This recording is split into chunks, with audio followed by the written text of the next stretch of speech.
Plus two second year पिला माने तुमको आउ गोटे भिडियो रे स्वागत। पिला माने तुम इतिहास बहीर चैप्टर 5 रही कलिंग युद्ध आ मौर्य शासन यही विषय पिला माने आमे किछि आज इंपोर्टेंट क्वेश्चन आंसर डिस्कशन करबा। जदि तुम आम चैनल रे नुआ तेबे वीडियो को गोटे लाइक करी चैनल को निश्चिंत सब्सक्राइब करबो। तेबे चलो आज रो क्लास टी को आरंभ करबा।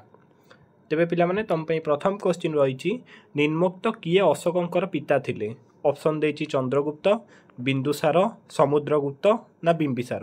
पिला माने अशोकंकर पिता किए थिले ना पिला माने बिंदुसार थिले अशोकंकर पिता। तेबे सेकंड क्वेश्चन कोन देछि? सेकंड क्वेश्चन देछि निम्नोक्त किए मौर्य वंशर प्रतिष्ठाता थिले। ऑप्शन देछि अशोक, खारवेल, बिंदुसार ना चंद्रगुप्त मौर्य। पिला माने मौर्य वंशर प्रतिष्ठाता हेउचंती चंद्रगुप्त मौर्य हला।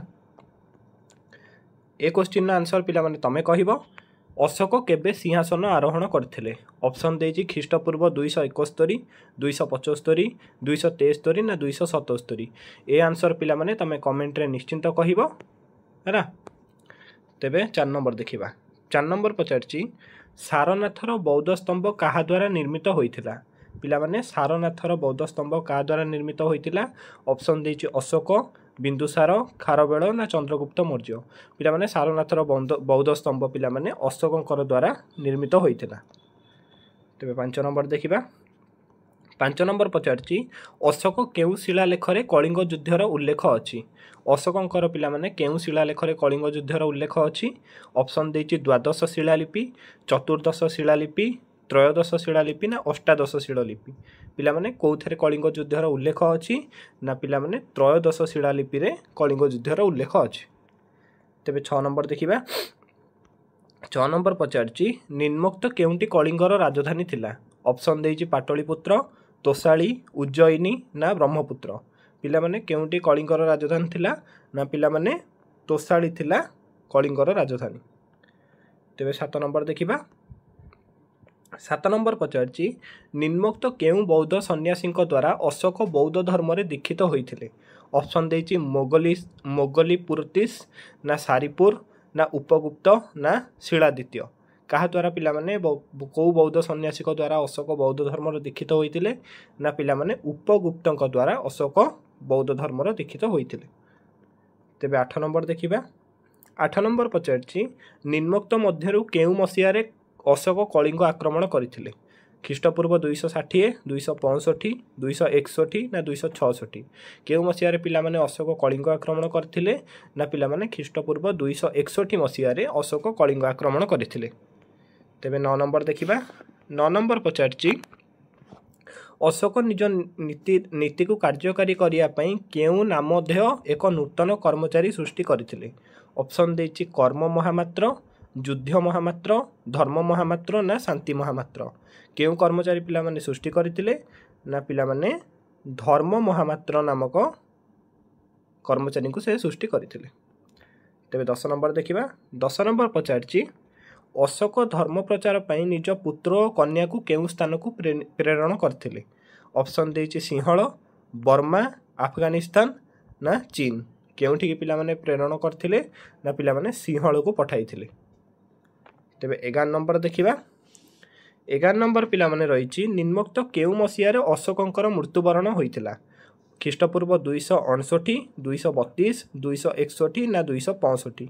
केबे होइथिला पिला माने ना ख्रीष्टपूर्व 232 रे अशोकंकर मृत्युवरण होइथिला।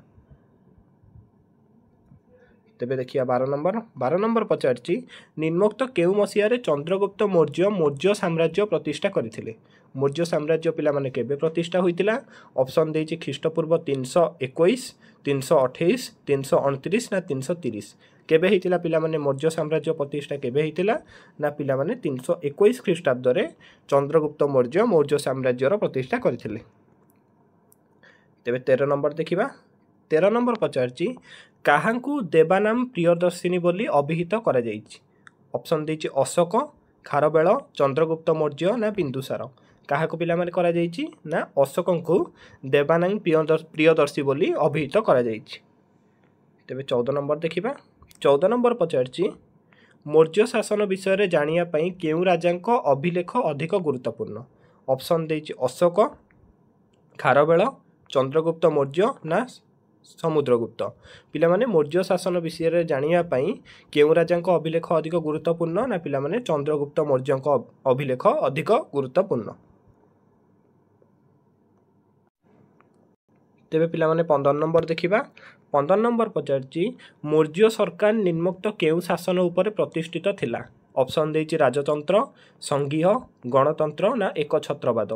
केउथरे पिलामाने थिला ना राजतंत्र शासन उपरे प्रतिष्ठित थिला। तेबे 16 नंबर देखिबा। 16 नंबर पचारची निम्नोक्त किए राजांकर मुख्य उपदेष्टा थिले। ऑप्शन देछि सेनापति, प्रधानमंत्री, पुरोहित ना मंत्रिमंडल।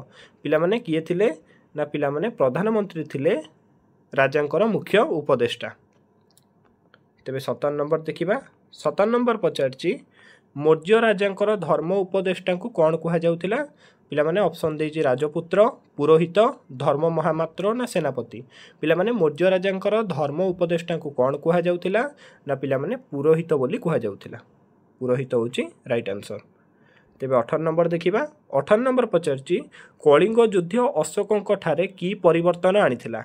ऑप्शन देछि चंडाशोकरु महाचंडाशोक ना मगध सम्राट रु कलिंग सम्राट ना चंडाशोकरु धर्माशोक ना राज्य जयरु दिग्विजयी। पिलामाने की परिवर्तन से आनिथिला ना पिलामाने चंडाशोकरु धर्माशोकरे से परिवर्तन होइतिले।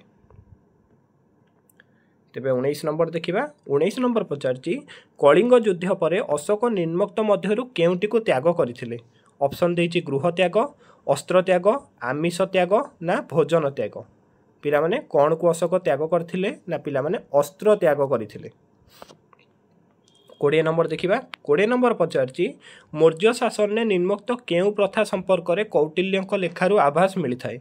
ऑप्शन देछि बाल्य विवाह प्रथा, गुप्तचर प्रथा, डाक प्रथा ना नरबली प्रथा। केउ प्रथा विषय रे पिलामाने जणा पड़ी थाए ना पिलामाने गुप्तचर प्रथा विषय रे जणा पड़ी थाए। तेबे 21 नंबर देखिबा। 21 नंबर पचारची अशोक केउ भाषा रे पृष्ठपोषकता करिथिले। ऑप्शन देछि ब्राह्मी, पाली, हिंदी ना अरबी। पिलामाने अशोक केउ भाषा रे पृष्ठपोषकता करिथिले ना पिलामाने पाली भाषा रे से पृष्ठपोषकता करिथिले। तेबे 22 नंबर देखिबा। 22 नंबर पचारची भौगोलिक दृष्टिकोण कलिंग राज्य मगध साम्राज्यर केउ दिगरे अवस्थित थिला। भौगोलिक दृष्टिकोण पिलामाने कलिंग राज्य मगध साम्राज्यर केउ दिगरे अवस्थित थिला। ऑप्शन देछि उत्तर, पूर्व, पश्चिम ना दक्षिण। केउ दिगरे थिला पिलामाने ना पूर्व दिगरे अवस्थित थिला। तेबे 23 नंबर देखिबा। 23 नंबर पचारची सिंहासन आरोहणर केउ वर्ष रे अशोक कलिंग आक्रमण करथिले। ऑप्शन देछि दशम, एकादश, द्वादश ना त्रयोदश। केउ वर्ष रे पिलामाने अशोक कलिंग युद्ध करथिले ना पिलामाने सिंहासन आरोहणर द्वादश वर्ष रे अशोक कलिंग आक्रमण करथिले। तेबे लास्ट क्वेश्चन देखिबा। लास्ट क्वेश्चन पचारची अशोकଙ୍କ ପାଇଁ कलिंग युद्ध कौन थिला। ऑप्शन देछि द्वितीय युद्ध, प्रथम और शेष युद्ध, तृतीय और शेष युद्ध ना चतुर्थ युद्ध। पिलामाने अशोकଙ୍କ ପାଇଁ कलिंग युद्ध कौन थिला ना कलिंग युद्ध पिलामाने थिला प्रथम एवं शेष युद्ध थिला सेटा तांकर हैला। पिलामाने आज रो क्लास एतिकी थिला। जदि भिडियोटी भल लागिथिबो तेबे भिडियो गोटे लाइक करी चैनल को निश्चित सब्सक्राइब करिवो। देखा हबा परवर्ती क्लास रे।